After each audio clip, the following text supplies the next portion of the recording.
서로의 아픔에 공감하는 사람들, 상식과 정의 앞에 손을 내미는 사람들, 이런 국민들이 주역이고 주주가 되는 나라가 되어야 합니다. 저는 모든 국민의 대통령이 되겠습니다.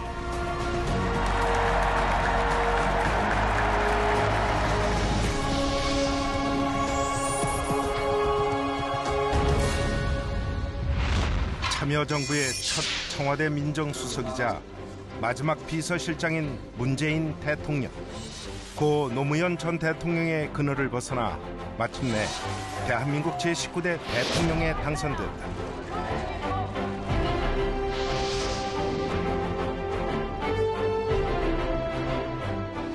문재인의 부모는 피난민이었다. 흥남 철수 당시 거제로 월남한 아버지 문용형과 어머니 강한호. 문재인은 두 피난민 부부 사이에서 장남으로 태어났다. 아버지의 일터는 거제도 포로수용소. 포로수용소 노무자의 턱없이 부족한 수입에 어머니도 계란 행상에 나서야 했다. 어려운 살림살이. 전후 피난민들이 누구나 그러했듯 문재인의 가족도 가난의 굴레를 벗어나기 어려웠다. 할머니가 우리 아랫바 살았는데 저 할매가 자파 장사를 하고 알 얻고 다니면서 그러면 난간 놓고 가면 무엇이 사러 오면 할머니가 팔아놓고 그랬다고 이럴 때도 살기는 참 답답히 살았는가 싶대다. 문재인이 초등학교에 입학했을 무렵 그의 가족들은 부산 영도로 이사를 한다. 공부에 그다지 관심이 없던 문재인. 6학년 때 치른 모의 시험에서 좋은 성적을 받아들고서야 공부에 대한 재능과 관심을 발견한다. 부산 지역 명문인 경남중학교에 입학한 문재인은 사춘기에 접어들면서 사회의 불평등에 눈을 뜨게 된다. 그 계기는 극복할 수 없을 것 같던 빈부의 격차였다. 그래 생각하는데 아주 애로웠다는 것밖에 생각 안 나요. 왜냐하면 이제 우리 집은 그 영도에서 잘 살았거든요. 잘 살았는데 자기는 억수로 애롭고 그건 내가 알아요. 그래서 그때는 이야기를 내색을 안 했는데 그 뒤로 사회생활하면서 내보고 세월아 참 너희 집 진짜 부러운 집이다 하면서 그런 이야기하고. 부산 지역 최고 명문 중 하나인 경남고등학교를 수석으로 입학한 문재인. 공부에 두각을 나타냈지만 부유한 친구들 사이에서 유독 도드라져 보이는 자신의 가난에 낙관보다는 비관의 마음이 더욱 그를 지배했다. 반항심도 싹 텄다. 술, 담배에 손을 대면서 학교 내에서 문제아라는 별명까지 얻었다. 4차례나 받은 정학 처분. 말 그대로 질풍노도의 시기였다. 약간은 반항적인 기질로 따로놀아도 아까는 친구는 절대 아니야. 자기 그 어떤 나름대로의 격을 갖고 있던 친구. 나는 이 정도를 갖다가 학교의 제약을 벗어나가지고도 나 이런 걸 해도 괜찮겠다 생각하고 겁 없이 한 거는 죄인이라고 생각을 해요. 그 어린 마음에도. 그러니까 인을 갖다가 아자로 바꿔가지고 문제아라고 이렇게 표현을 했었지. 아는 애들.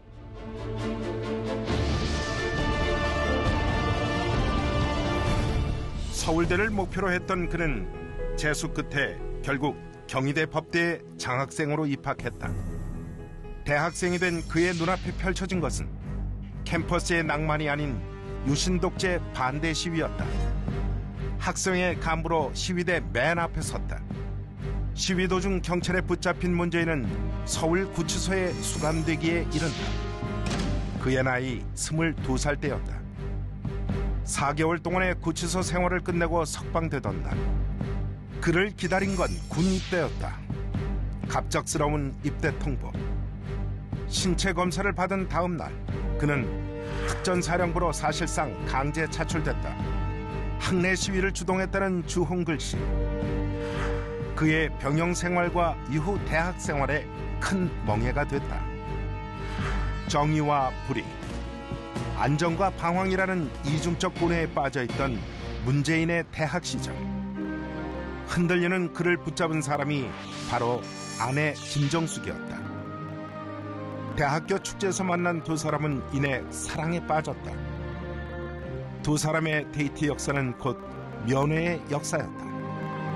구치소와 군대, 고시 공부를 하던 남도의 끝 대흥사까지 두 사람의 믿음은 흔들리지 않았다. 결국 7년간의 연애 끝에 1981년 두 사람은 화촉을 밝혔다.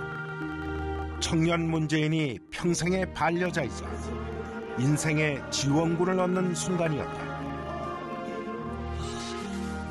1978년 2월 특전사를 제대한 뒤 복학도 취직도 못한 채 낭인으로 지내던 시절 아버지의 사망 소식이 들렸다. 장남인 자신에게 큰 기대를 걸었던 아버지께 잘 되는 모습을 보여드리지 못한 것이 송구스러웠던 문재인. 사법시험을 보기로 결심한다. 2차 시험을 치른 뒤 결과를 기다리고 있던 12월 12일 전두환 당시 보안사령관이 비상계엄령을 선포했고 문재인은 또다시 유치장에 갇히게 된다.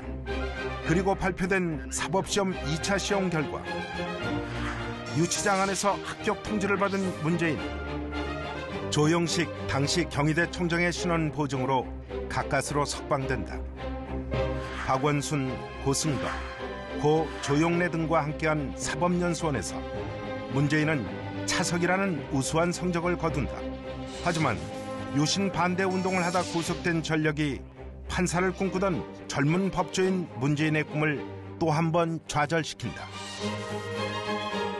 그리고 들어선 변호사의 길. 그 길에서 문재인은 운명의 동지 노무현을 만나게 된다.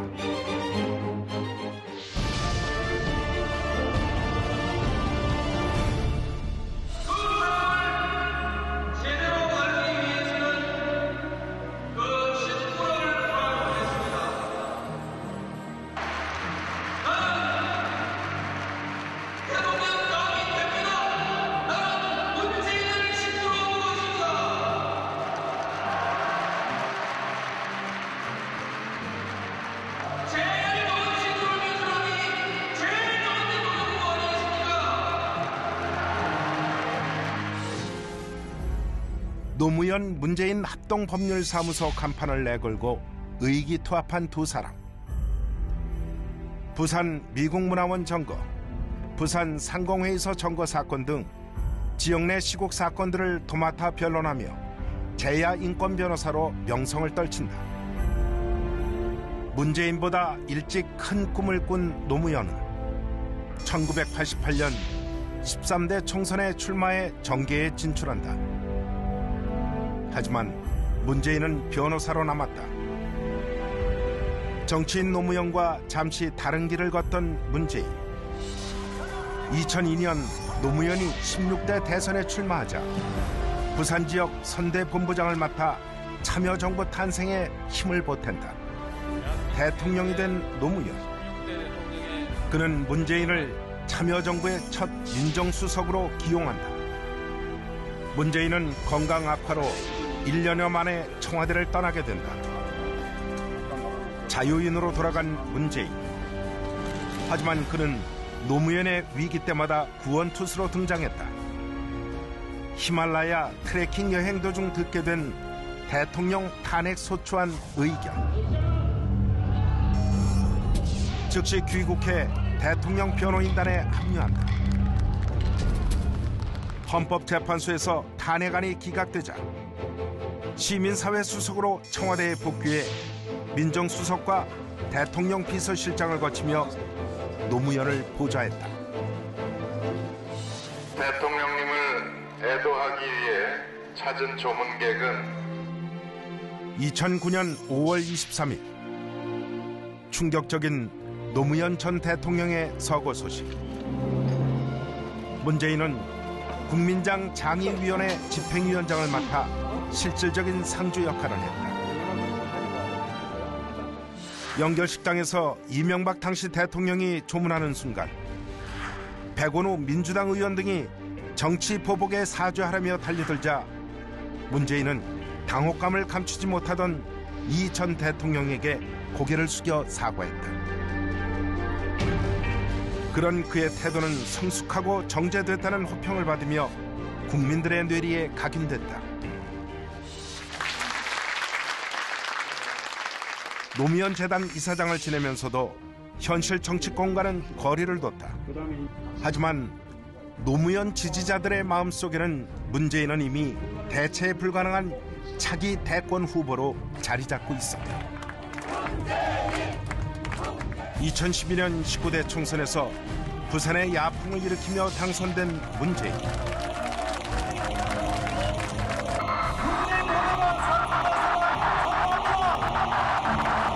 민주통합당 국민참여 경선에서 손학규, 김두관, 정세균을 상대로 경선 13회 전승을 거두며 18대 대선 후보로 선출된다.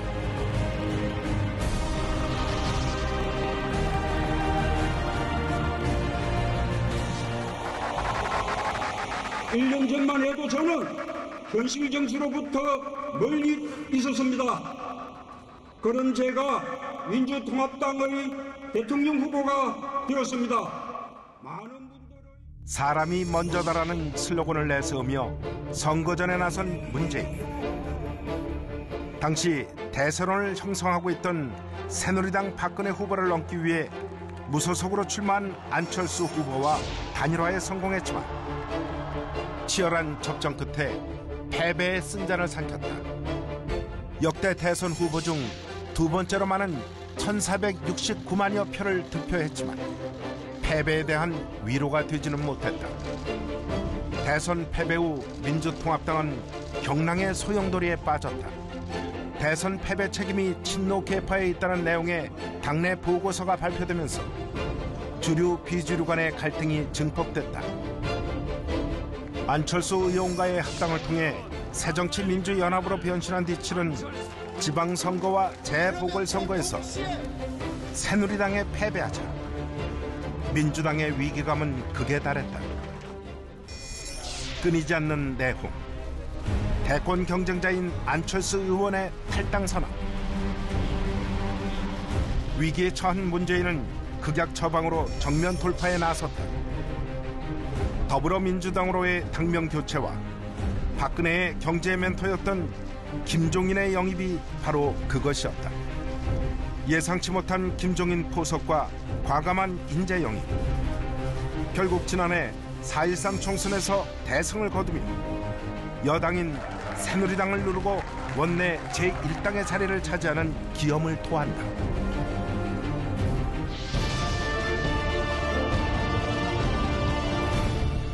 피청구인 대통령 박근혜를 파면한다. 사상 초유의 대통령 탄핵을 이끈 광장의 촛불민심.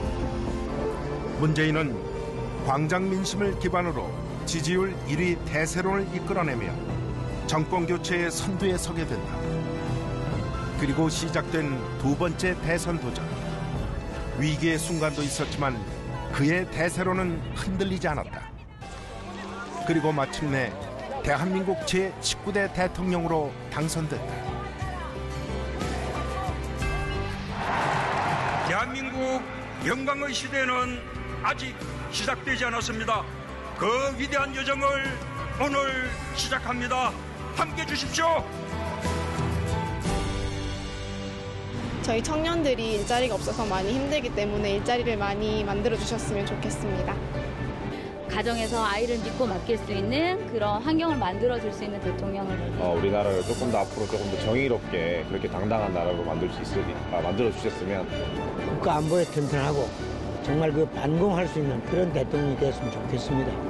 너도 나도 사이좋게 화합한 한국이 되었으면 좋겠어요. 갈라져갖고 보수니 뭐 좌파니 우파니 그런 저기는 이제 시대는 그만 좀 하고 우리가 이제 화합해서